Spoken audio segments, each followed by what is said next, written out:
Como ya sabemos, los estilos de párrafo almacenan las propiedades de formato específicas de los párrafos, tales como sangrías, espaciados, alineaciones, etc.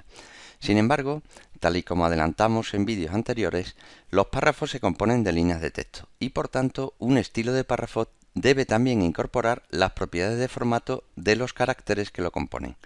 Si observamos las propiedades de un estilo de párrafo, por ejemplo de este estilo normal, vemos que en la ventana de modificar estilo incorpora por una parte en la sección de formato propiedades de los caracteres, tal y como la fuente, su tamaño, el estilo de fuente, etc.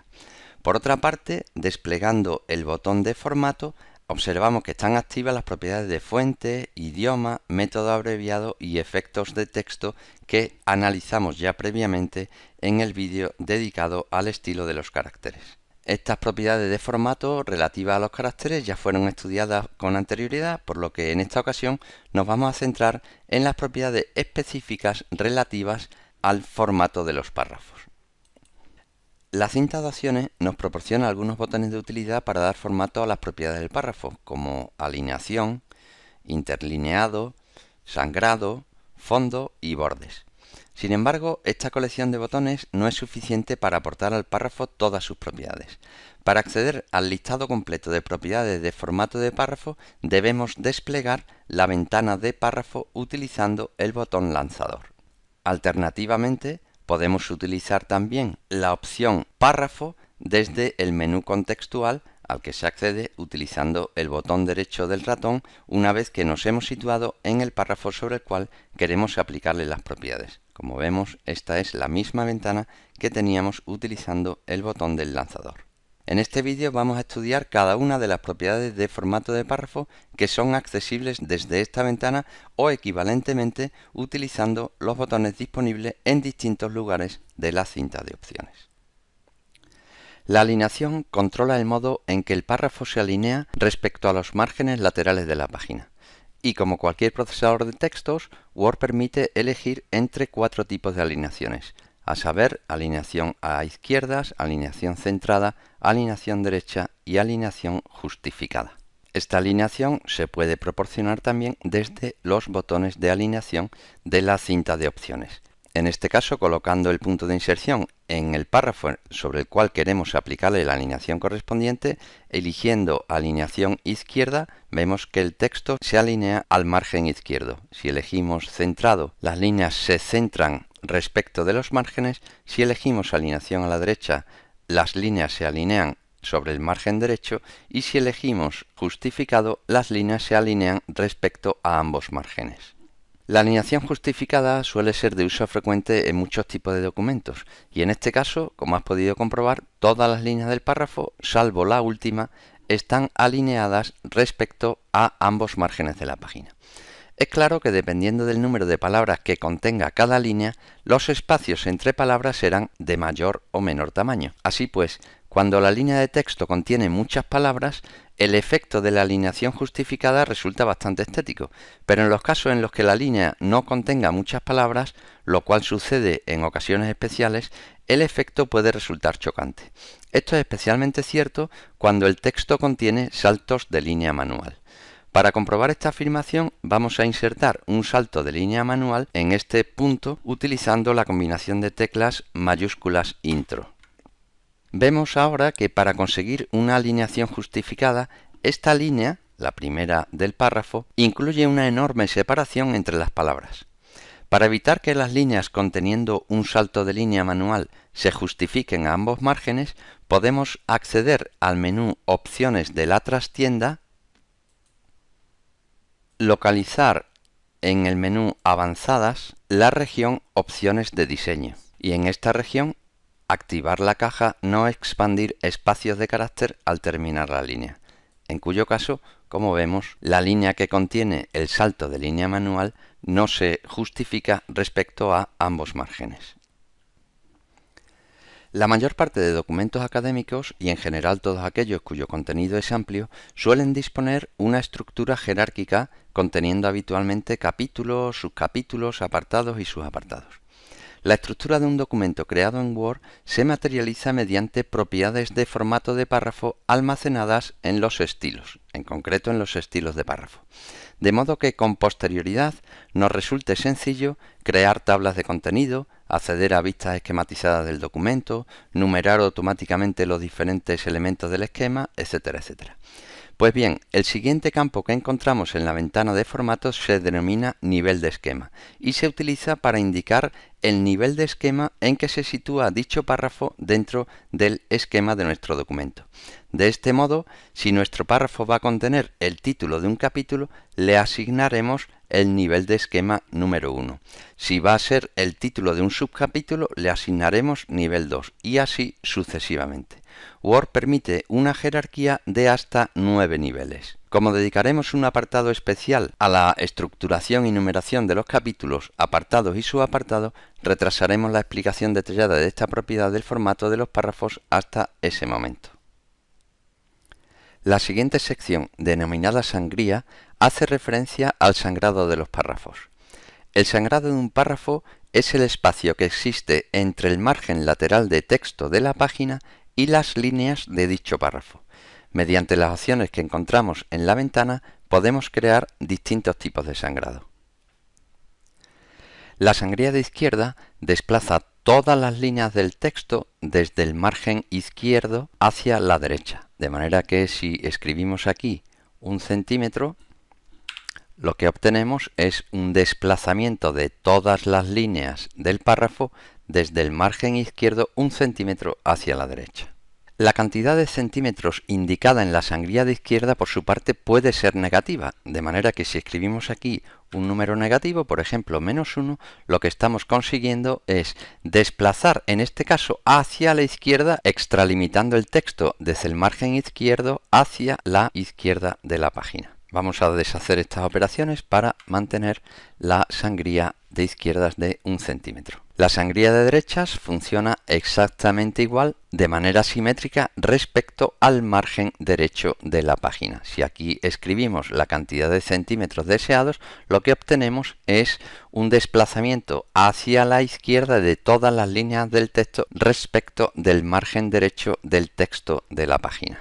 Existen adicionalmente dos sangrías especiales que afectan exclusivamente a la primera línea del párrafo. La primera de ellas es la sangría de primera línea. Esta sangría actúa de manera independiente al desplazamiento del párrafo en su conjunto y funciona desplazando exclusivamente la primera línea tantos centímetros como aquí se indiquen hacia la derecha. De manera que si escribimos aquí 1 centímetro, lo que obtenemos finalmente es un sangrado de la primera línea del párrafo en el número de centímetros indicados. La otra sangría especial es la que se denomina sangría francesa. La sangría francesa actúa de modo también independiente al sangrado indicado del párrafo completo y lo que hace es desplazar hacia la derecha todas las líneas del párrafo excepto la primera línea. De manera que si indicamos aquí una sangría francesa de 1 centímetro, lo que vamos a conseguir es desplazar todas las líneas del texto, salvo la primera, tantos centímetros como aquí se indiquen, hacia la derecha. De manera que la primera línea se sangrará como se indique en el sangrado del párrafo correspondiente. Aunque mi recomendación es seguir siempre el proceso descrito de usar la ventana párrafo para sangrar el párrafo, observamos en la regla horizontal la inclusión de estos tiradores que por una parte informan del sangrado del texto y por otra son susceptibles de manipulación con objeto de dotar al texto de la sangría requerida. Por ejemplo, aquí podemos mover este tirador para desplazarlo hacia la derecha y sangrar el texto los centímetros que indique la regla. Este tirador se compone de 3 partes. La parte baja es un pequeño cuadrado que define la sangría izquierda. Por encima del cuadrado tenemos un triángulo orientado hacia arriba que define lo que es la sangría francesa. Y el triángulo superior, que está orientado hacia abajo, define la sangría de primera línea. La parte derecha solamente incluye un triángulo hacia arriba que define sencillamente la sangría a derechas del párrafo.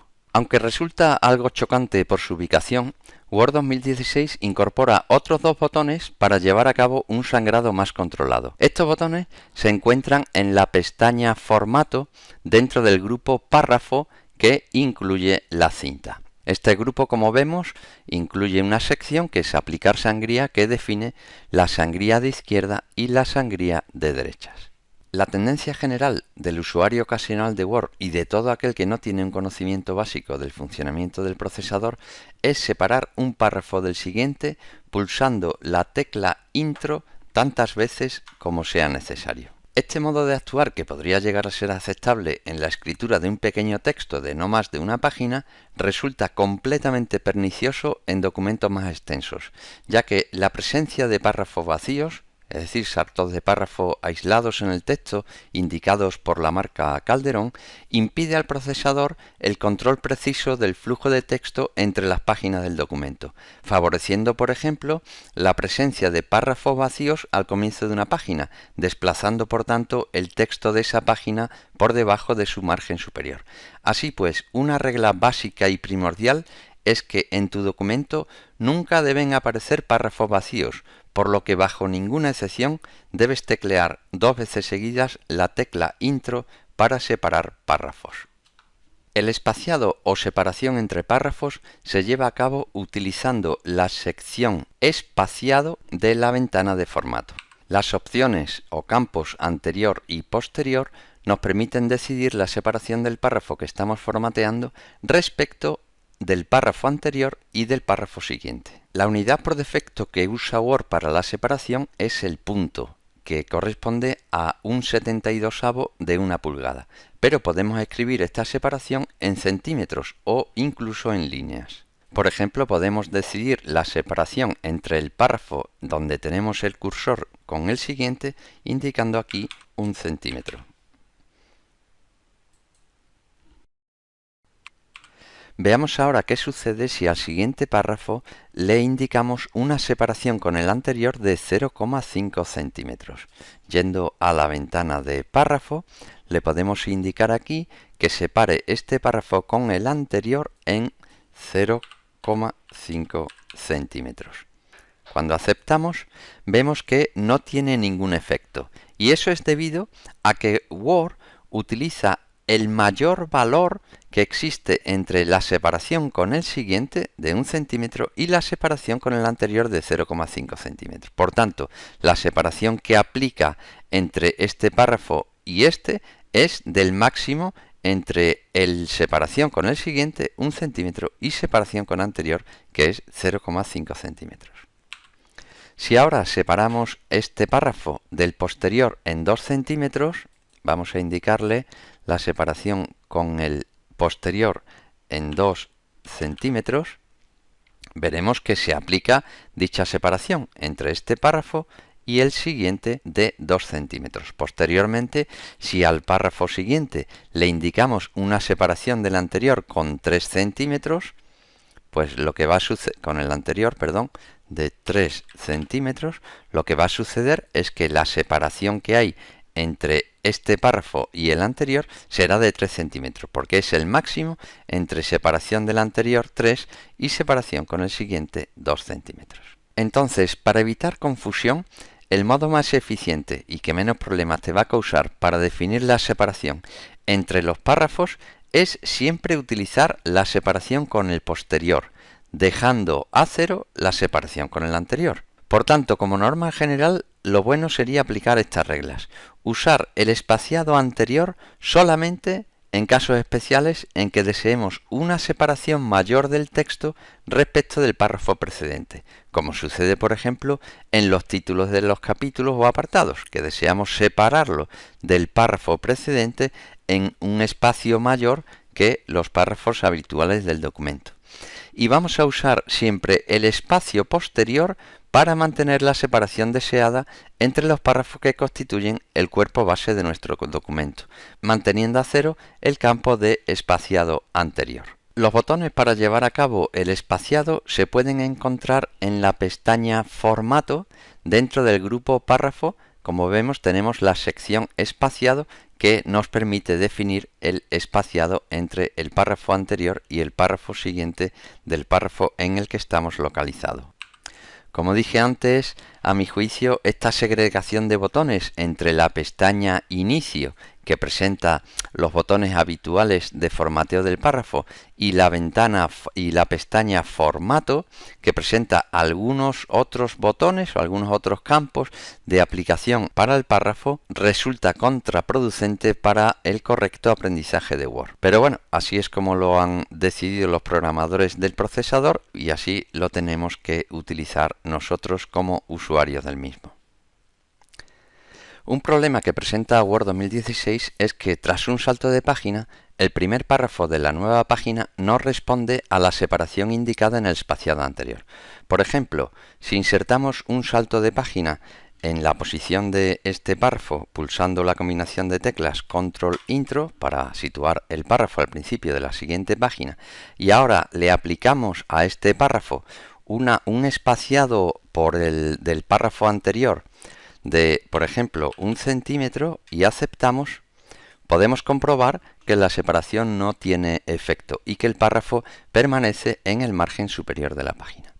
Este inusual comportamiento puede generar problemas, por ejemplo, en los títulos de capítulo. Si deseamos que el título del capítulo comience en una página nueva y se posicione unos centímetros por debajo del margen superior, debemos aplicar ciertos artificios para conseguirlo. Más adelante aportaremos diferentes soluciones para solventar este problema.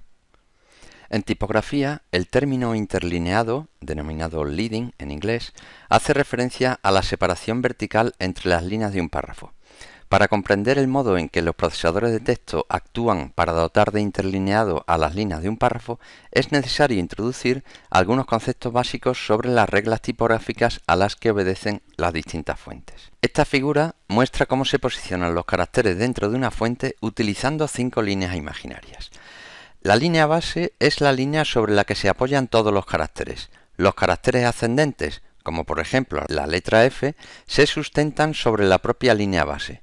Sin embargo, los caracteres descendentes, como la letra Q, apoyan sobre la línea base su parte central, dejando que el trazo descendente caiga por debajo de ella.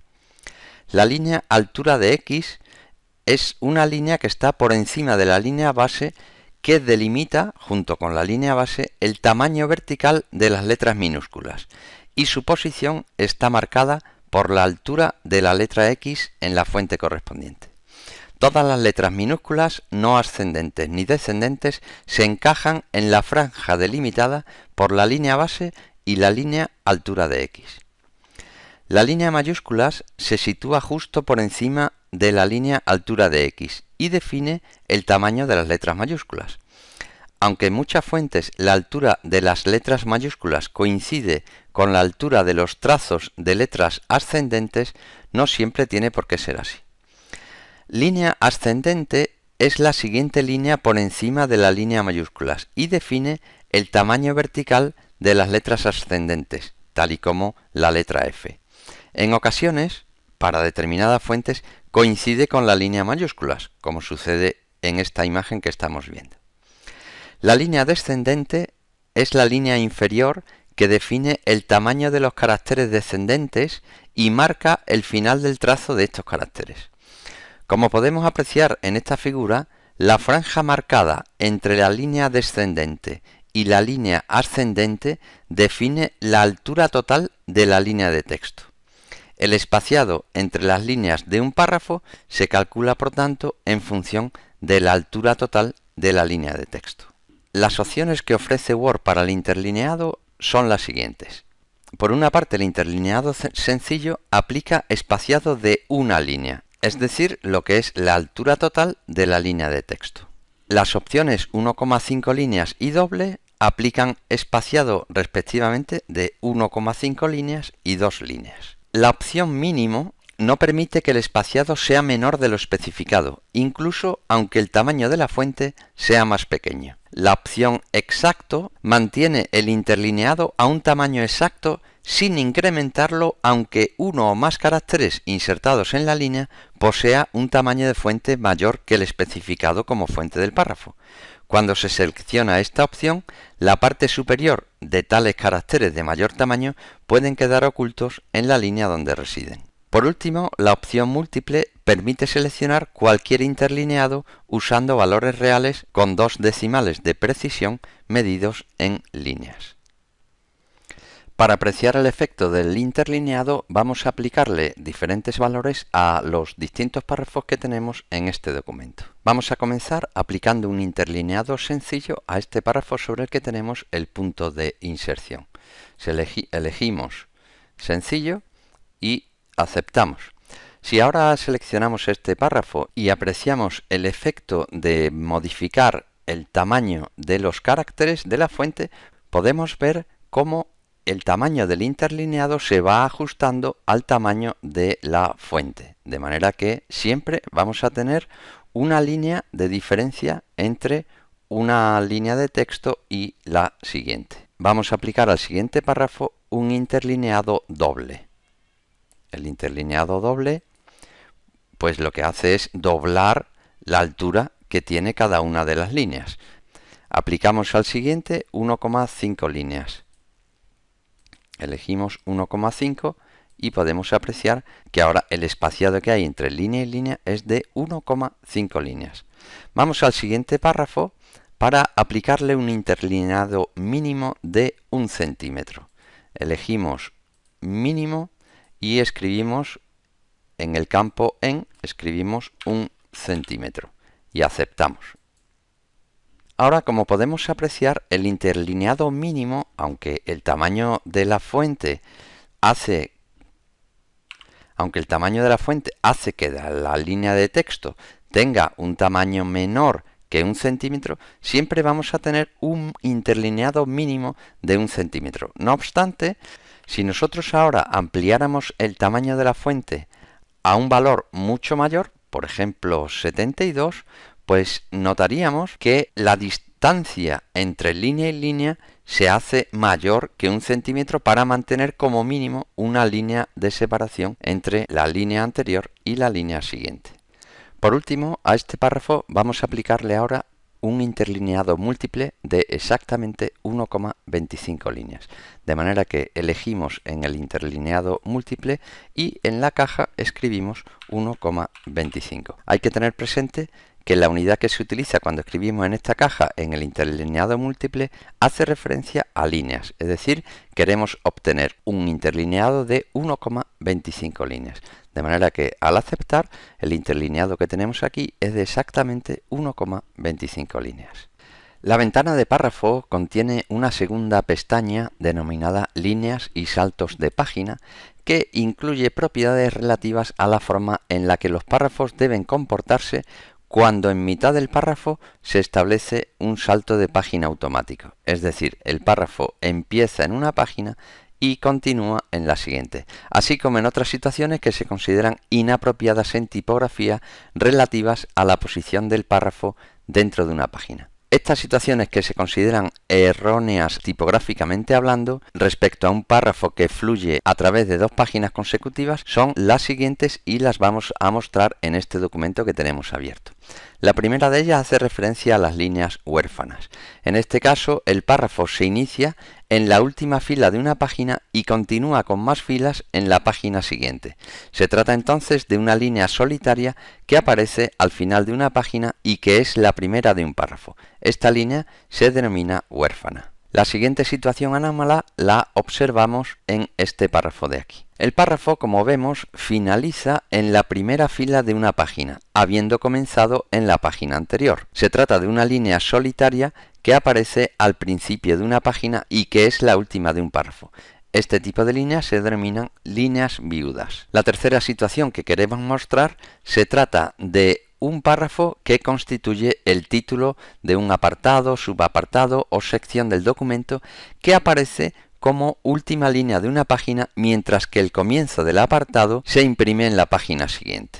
El cuarto escenario que queremos presentar es este que muestra el párrafo capítulo 2. Se trata del título de un capítulo que no comienza en una página nueva, sino que aparece entre dos párrafos en medio de una página. Normalmente esta situación no suele aparecer en documentos profesionales. Pues precisamente para evitar estos escenarios que acabamos de mostrar, la pestaña Líneas y saltos de página de la ventana párrafo provee en la sección de paginación 4 cajas que ahora vamos a ver cómo funcionan. Vamos a irnos a la primera situación anómala y vamos a abrir la ventana de párrafo. La primera caja lleva a cabo el control de líneas viudas y huérfanas, de manera que si nosotros activamos la caja de control de líneas viudas y huérfanas, pues nos desaparecerá para este párrafo la línea huérfana que aparecía previamente. De la misma manera sucede con las líneas viudas. Si nosotros activamos el control de líneas huérfanas y viudas en este párrafo, desaparecería esta línea viuda. En el tercer caso que veíamos previamente, del título de un apartado que comienza al final de una página, mientras que el contenido del apartado comienza en la página siguiente, se controla utilizando la segunda de las cajas de conservar con el siguiente.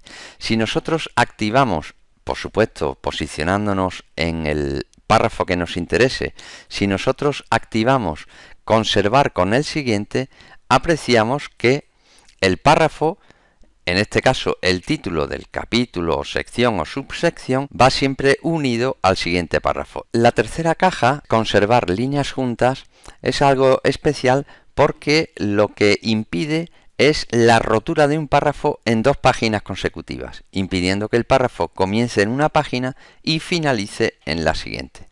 Es obvio que esta propiedad solo podrá aplicarse en párrafos cuyo tamaño no sobrepase el tamaño de la página. Finalmente, la caja salto de página anterior se utiliza en situaciones como la que vemos aquí, en el que el título de un capítulo no comienza en una página nueva. En este caso, si nosotros activamos salto de página anterior, el título del capítulo comenzará automáticamente en una nueva página. Finalmente, notarás cómo cuando se aplican alguna de las opciones conservar con el siguiente, conservar líneas juntas o salto de página anterior, el párrafo resultante se presenta en el documento precedido por un símbolo en forma de cuadrado de color negro.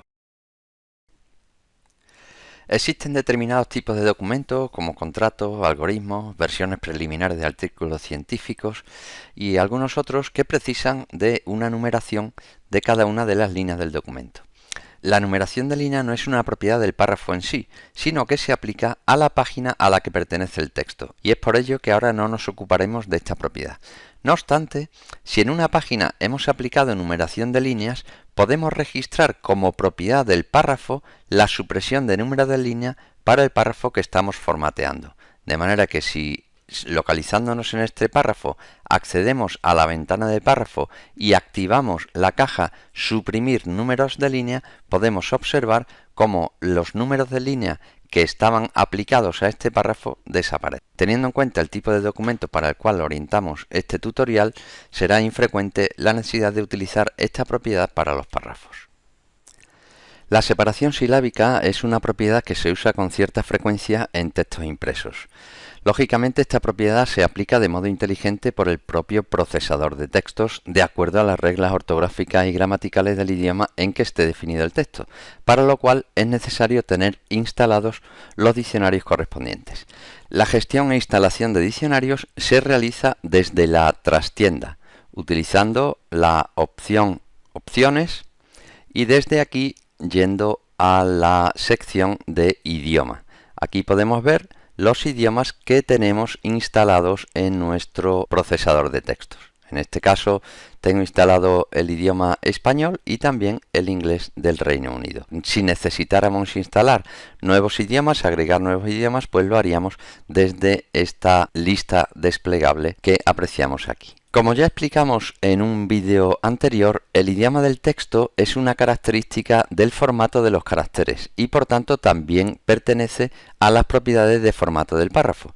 De modo que, de acuerdo al idioma definido para el texto, podemos indicarle a Word que lleve a cabo el proceso de separación silábica accediendo a la pestaña de formato y desde aquí al botón guiones que nos aparece en el grupo de configurar página. Así que utilizando guiones podríamos seleccionar separación silábica de manera automática y, como vemos, ahora ya algunas de las palabras se separan mediante guiones. Cuando se activa el proceso de separación silábica, se hace de forma conjunta para todo el documento. Y igual a lo que sucede en la numeración de líneas, podemos indicar como propiedad del párrafo que estamos formateando que desactive esta separación silábica.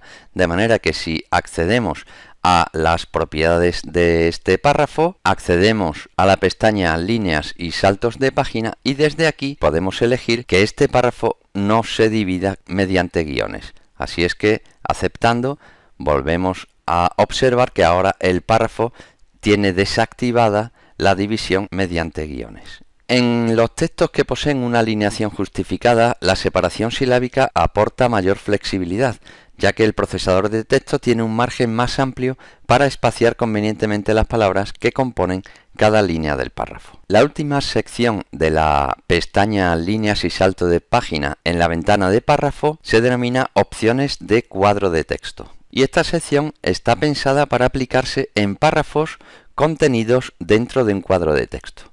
Los cuadros de texto son objetos de Word que flexibilizan la ubicación del texto dentro de la página. Sin embargo, el uso de cuadros de texto queda fuera del alcance de este tutorial y, por tanto, no haremos uso de esta propiedad.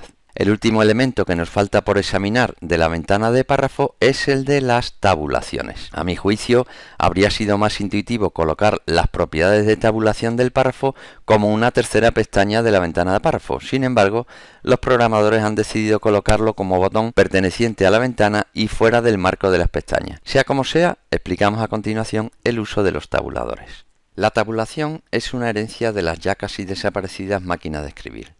Para facilitar la escritura de tablas o el uso de varias columnas en una misma página, las máquinas de escribir incluían un procedimiento para desplazar el carro hasta lugares fijos. Este sistema de avanzar el carro hasta el lugar indicado se activaba a través de la pulsación de una tecla especial denominada tabulador. La palabra tabulador significa que sirve para hacer tablas, y esta tecla estaba rotulada como tab. El procedimiento incluía una serie de ubicaciones establecidas en el mecanismo de la máquina de escribir que al pulsar la tecla Tab, el carro se desplazaba hasta el primer tope del mecanismo, llamado también Tab Stop o parada de tabulación, los cuales se establecían conforme a la ubicación de las columnas de una tabla. El teclado de la vieja máquina de escribir se adaptó al ordenador y es por eso que los teclados de los ordenadores de hoy cuentan también con una tecla rotulada como Tab, y aunque los actuales procesadores de texto contienen herramientas específicas para la creación de tablas o la disposición de texto en columnas, los tabuladores tienen su utilidad actuando como elementos de enganche del texto en lugares concretos y fijos de una línea. Para visualizar el comportamiento de la tecla Tab, lo primero que haremos es desactivar en las opciones de Word una opción que modifica por defecto el comportamiento de esta tecla. Para ello accedemos a las opciones y dentro de opciones sección de revisión. Posteriormente pulsamos el botón de opciones de autocorrección y vamos a la pestaña de autoformato mientras se escribe. En esta ventana lo que haremos será tener desactivada establecer la primera sangría y la sangría izquierda con tabulaciones y retrocesos, ya que esta opción, si está marcada, modifica el comportamiento natural de la tecla de tabulación. Lo primero que hay que conocer sobre la tabulación es el efecto de pulsar la tecla Tab cuando estamos escribiendo un texto. A diferencia de lo que inicialmente pudiera parecer, la tecla Tab no desplaza el punto de inserción a la siguiente parada de tabulación, sino que inserta un espacio sin texto y coloca el punto de inserción en la siguiente parada de tabulación. Por defecto, un párrafo en Word incluye paradas de tabulación cada 1,25 centímetros, que corresponden a media pulgada, desde el margen izquierdo hacia adelante. De modo que si pulsamos la tecla Tab, apreciamos dos cosas. En primer lugar, el punto de inserción en el documento se ha arrastrado hasta la posición 1,25 centímetros a la derecha del margen izquierdo de texto.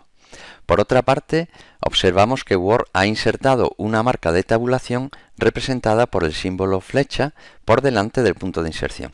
Esta marca de tabulación indica que antes del punto de inserción se inserta un espacio sin texto que se alargará lo necesario hasta saltar a la siguiente parada de tabulación. Podrías pensar que este comportamiento del tabulador se puede conseguir igualmente insertando espacios en blanco, y en cierta forma tendrías razón. Sin embargo, la anchura de los espacios en blanco depende de la fuente utilizada, con lo cual si deseas que el texto se coloque en una posición predeterminada independientemente de la fuente utilizada, la única forma de conseguirlo es a través del tabulador. Para apreciar con claridad el uso del tabulador, tenemos aquí una frase que hemos repetido 3 veces en la que en los 2 primeros párrafos hemos utilizado el tabulador para colocar las palabras en posiciones precisas de la página, mientras que en el último párrafo hemos utilizado espacios en blanco para colocar las palabras en esas mismas posiciones. Si desactivamos el botón de visualización de caracteres no imprimibles, podríamos pensar que los 3 párrafos se han escrito exactamente del mismo modo. Sin embargo, vamos ahora a seleccionar estos 2 últimos párrafos y vamos a modificarle la fuente. En lugar de Calibri vamos a elegir una fuente cualquiera, esta fuente Arial. Lo que observamos ahora es que mientras que en los 2 párrafos superiores las palabras se colocan exactamente en la misma posición dentro de la página, teniendo ambas un tipo de fuente diferente y todas permanecen alineadas a la izquierda en dichas posiciones, en el párrafo inferior estas palabras ocupan posiciones diferentes. Esto es debido a que el ancho de los espacios en blanco entre palabras depende del tamaño de los espacios para la fuente elegida, perdiendo así su alineación respecto a los párrafos precedentes. Como hemos dicho previamente, por defecto cada párrafo en Word incluye paradas de tabulación cada 1,25 centímetros, pero esta propiedad se puede modificar a criterio del usuario. En estas líneas hemos establecido paradas de tabulación propias en 1 centímetro, 5 centímetros, 10 centímetros y 13 centímetros.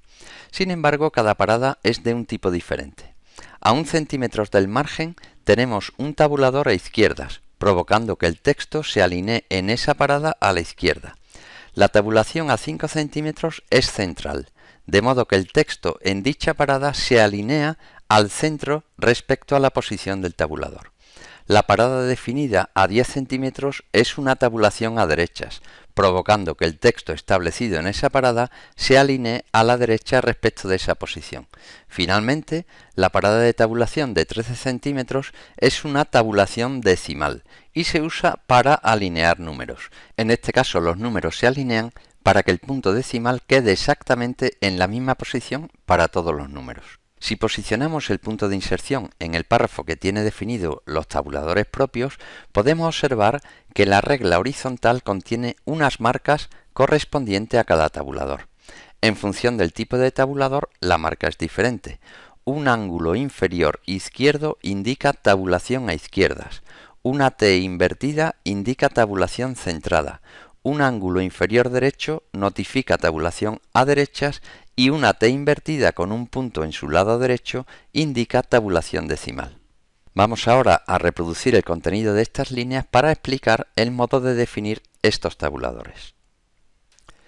Las paradas de tabulación se definen accediendo a la ventana Tabulaciones a través del botón Tabulaciones de la ventana de párrafo. Para ello, en el campo Posición escribimos los centímetros a los que deseamos la parada de tabulación, de manera que si deseamos una parada de tabulación a 1 centímetro, escribimos aquí 1.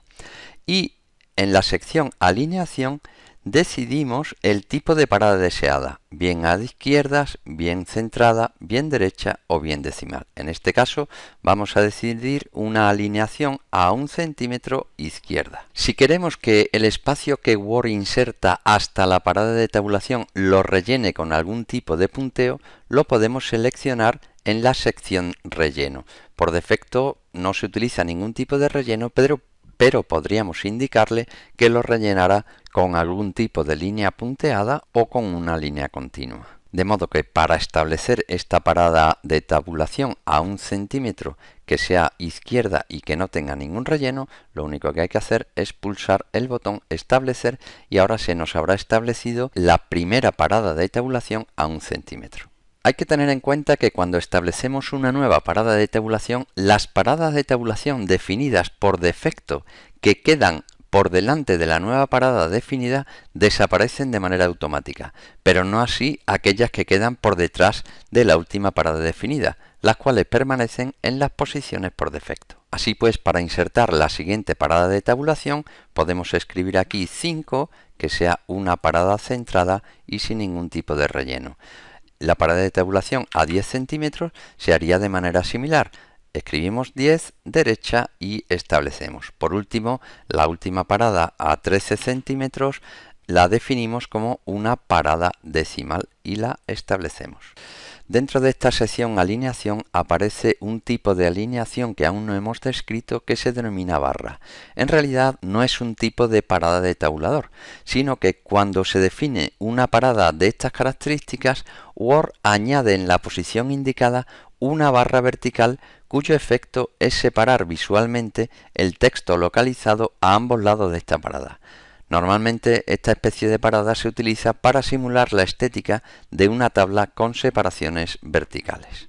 Así pues, si aceptamos, observaremos que en nuestra regla tenemos exactamente las mismas paradas de tabulación que habíamos definido en los párrafos precedentes.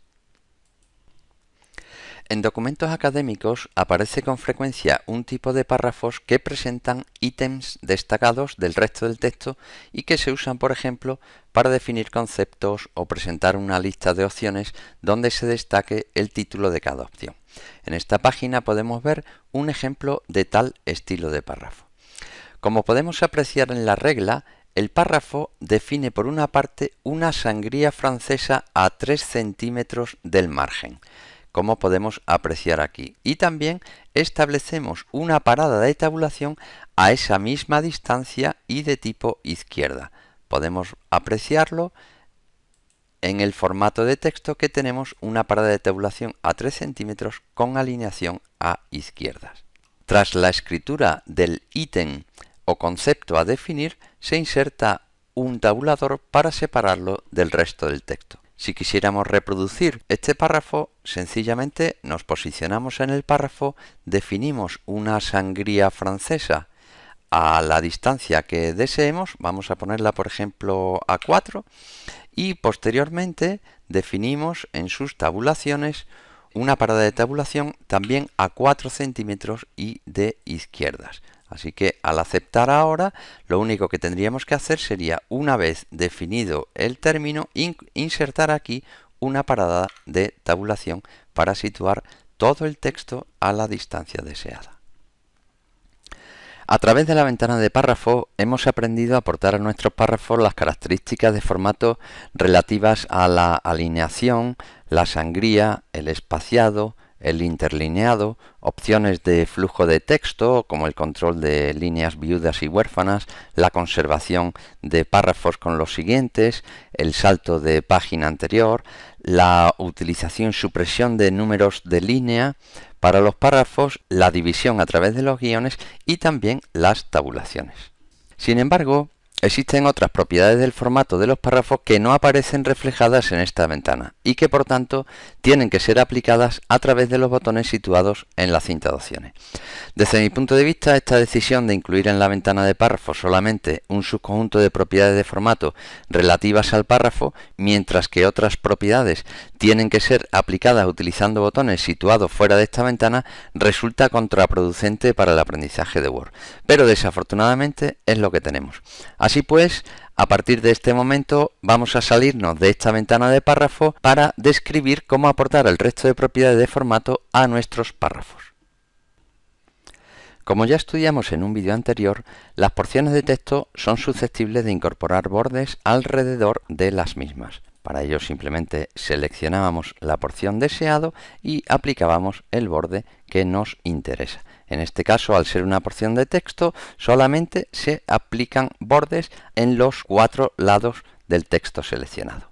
Sin embargo, la aplicación de bordes es también una propiedad del formato de los párrafos, los cuales podemos enmarcar como deseemos entre bordes izquierdo, derecho, superior e inferior. Para dotar de bordes a un párrafo, sencillamente posicionamos el punto de inserción en el párrafo que nos interesa y desplegamos el botón de bordes, pudiendo elegir el tipo de borde que nos interesa: borde inferior, borde superior, izquierdo, derecho, todos los bordes, etc.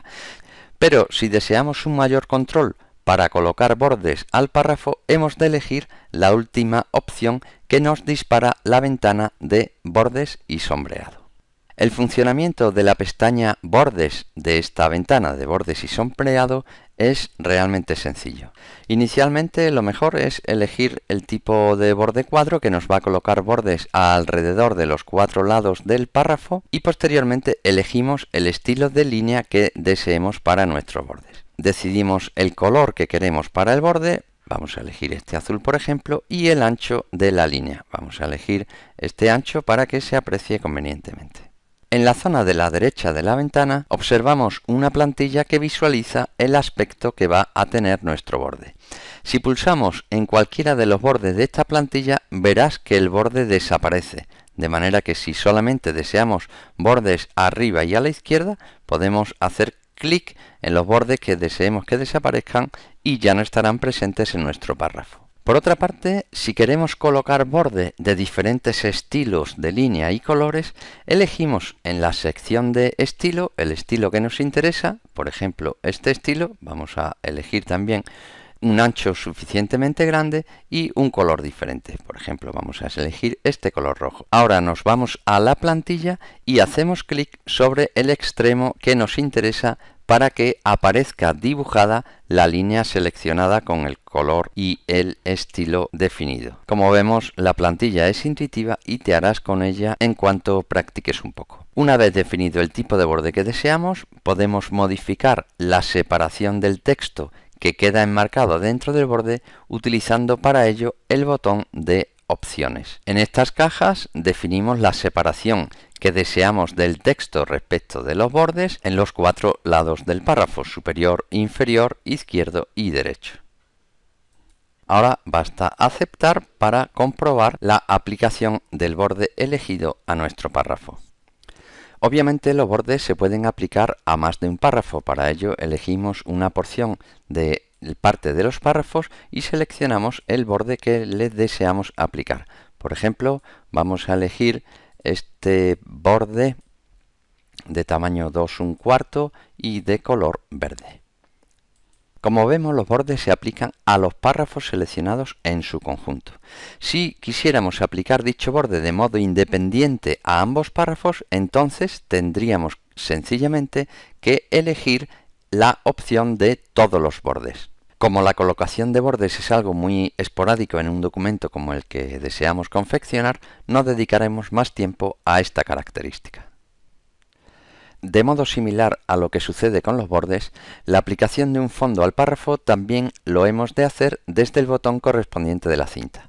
Ya vimos con anterioridad que la aplicación de un color de fondo es una característica de formato aplicable a los caracteres, así que podemos seleccionar una porción de texto para modificar su color de fondo. Sencillamente, utilizando el botón de sombreado, podríamos definir un fondo para una porción de texto. Pero del mismo modo que sucede con los bordes, el fondo es además una característica que se puede aplicar al párrafo concreto. Vamos a deshacer esta operación y para aplicar fondo a un párrafo simplemente posicionamos el punto de inserción en el párrafo sobre el cual deseamos aplicar el fondo y utilizamos igualmente el botón de sombreado. Aquí podríamos utilizar un fondo cualquiera que se aplicaría para todo el párrafo. Alternativamente, también es posible aplicar fondo al párrafo desde el botón Bordes de la cinta, eligiendo Bordes y Sombreado y accediendo a la pestaña de Sombreado.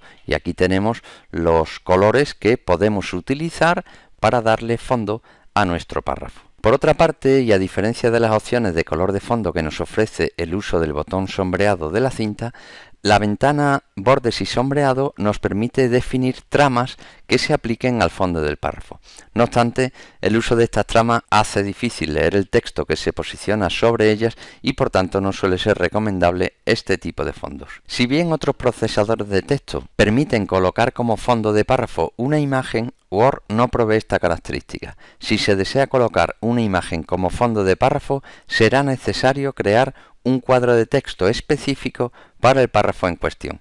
Pero esta fórmula para dotar de fondo a un párrafo resulta artificiosa y requiere, por supuesto, conocer el modo de trabajar con cuadros de texto que hemos dejado fuera del alcance de este tutorial.